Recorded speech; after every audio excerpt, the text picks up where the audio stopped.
یہ کہانی ایک چھوٹے سے گاؤں کے اسکول کے امتحانی ہال کی ہے جو عجیب و غریب واقعات کے لیے مشہور تھا۔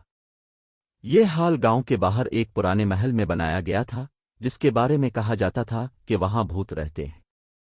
ایک دن سالانہ امتحان کا وقت آیا اور تمام طلباء امتحانی ہال میں جمع ہوئے۔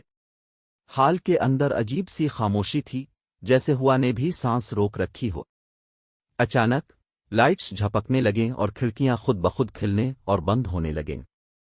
ایک طالب علم نے کہا، یہ سب ہوا کی وجہ سے ہو رہا ہے، لیکن جیسے ہی اس نے یہ کہا، اس کے سامنے رکھی کتاب خود بخود پلٹنے لگی اور کتاب کے صفحات پر خون جیسے نشانات ظاہر ہونے لگے۔ سب نے خوف سے چیخ ماری اور اپنی جگہوں پر جم کر بیٹھ گئے۔ اچانک ہال کے کونے سے کسی کے ہنسنے کی آواز آئی۔ سب نے مڑ کر دیکھا، لیکن وہاں کوئی نہیں تھا۔ استاد نے کہا، خاموش رہو اور اپنا امتحان دو، لیکن ان کی آواز گونج بن کر پورے ہال میں پھیل گئی، جیسے کسی اور نے ان کے الفاظ کو دہرا دیا ہو۔ ایک طالب علم نے ہمت کر کے پوچھا، یہ کون ہے؟ تبھی ایک سایہ دار شکل ہال کے بیچ میں نمودار ہوئی۔ وہ شکل دھیرے دھیرے طلباء کے قریب آنے لگی۔ وہ بولی، یہ میرا امتحان ہال ہے اور تم سب نے اسے خراب کیا ہے۔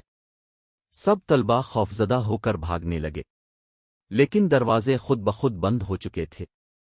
آخر میں استاد نے دعا کی اور سائے نے کہا، اگر تم اس ہال کی عزت کرو گے تو میں تمہیں جانے دوں گا۔ سب نے وعدہ کیا کہ وہ اس جگہ کو ہمیشہ احترام دیں گے۔